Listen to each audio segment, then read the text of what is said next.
English के आसान असबाक के साथ मोहम्मद नाज़मीन अतहर आपकी खिदमत में हाजिर है।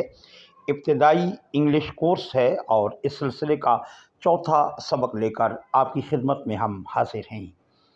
इंग्लिश में 26 लेटर्स हैं, यानी 26 हरूफ हैं, और आज हम उन 26 हरूफ यानी 26 लेटर्स में से चौथा लेटर पढ़ रहे हैं और इसको हम कहते हैं डी। जिस तरीके से आपने गुज़श्ता 3 असबाक में सुना कि इंग्लिश में जितने हरूफ हैं वो 2 तरह लिखे जाते हैं, कैपिटल लेटर यानी बड़े हरूफ और स्मॉल लेटर यानी छोटे हरूफ।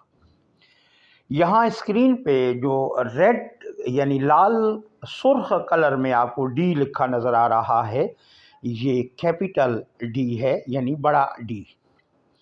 और जो राइट हैंड साइड पर ब्लू यानी नीले रंग में डी लिखा हुआ है, ब्लू कलर यानी नीले कलर में डी लिखा हुआ है, ये स्मॉल डी है यानी छोटा डी। एक बात याद रखना कि सबक नंबर 2 में हमने बी, छोटा बी सीखा था।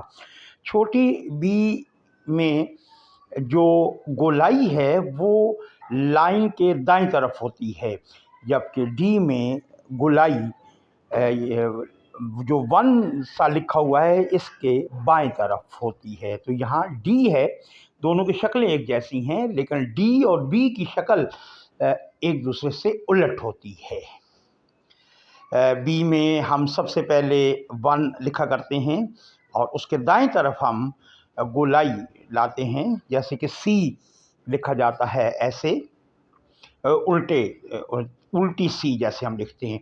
और डी में सबसे पहले हम सी, जैसे छोटी सी लिखी थी हमने सबक नंबर 3 में, तो वैसे सी लिखते हैं और उसके बाद 1 जैसी लाइन हम लगाते हैं, तो ये डी बन जाता है।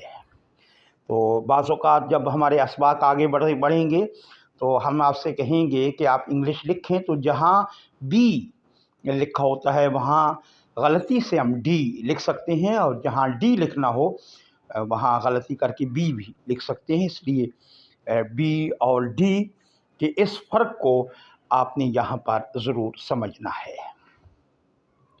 डी उर्दू में दाल और डाल दोनों हरूफ के तौर पर इस्तेमाल होगा। जैसे डालडा है, अगर हम डालडा लिखेंगे तो डी से डालडा हम लिखेंगे। ऐसे ही अगर हम एक नाम लिखते हैं दाऊद, तो दाऊद का नाम भी हम डी से लिखेंगे। ऐसे हम कह सकते हैं कि डी, दाल और डाल दोनों हरूफ का मुतबादिल है। आप डी से दाल भी लिख सकते हैं और डी से डाल भी आप इसको पढ़ सकते हैं। बाज़ जगहों पर हम डाल पढ़ेंगे जैसे कि डालडा, और बाज़ जगहों पे हम दाल पढ़ेंगे जैसे कि दवा है या दुआ है या दाऊद है। ऐसे हरूफ, ऐसे अल्फाज जो दाल से शुरू होते हैं उसको भी हम डी से लिखना शुरू करते हैं। आपसे गुजारिश है कि हमारे असबाक पहला सबक, दूसरा, तीसरा, चौथा इसकी स्मॉल लेटर यानी छोटे हरूफ और कैपिटल लेटर यानी बड़े हरूफ वो आप कॉपी पर लिखना शुरू कर दें। ए, जो बड़ा ए है वो लिखें, फिर बड़ा बी लिखें, फिर बड़ा सी लिखें, फिर बड़ा डी लिखें, और उसके नीचे वाली लाइन पर आप छोटा ए लिखें, फिर छोटा बी लिखें, फिर छोटा सी लिखें, और फिर छोटा डी लिखें, और फिर उसकी पिक्चर हमारे पास भेज दें। उससे ये होगा कि अगर कोई गलती है लिखने में तो हम उसकी इस्लाह कर देंगे, और अगर ठीक लिखा तो फिर आपकी हम हौसला अफजाई करेंगे। यहाँ पर ये सबक मुकम्मल हुआ, सबक नंबर 4, लेसन नंबर 4, सबक नंबर 4। नए सबक के साथ मोहम्मद नाज़मीन अतहर दोबारा हाजिर होगा। उस वक्त तक के लिए मोहम्मद नाज़मीन अतहर को आप इजाज़त दीजिए। अस्सलामु अलैकुम व रहमतुल्लाहि व बरकातुहू।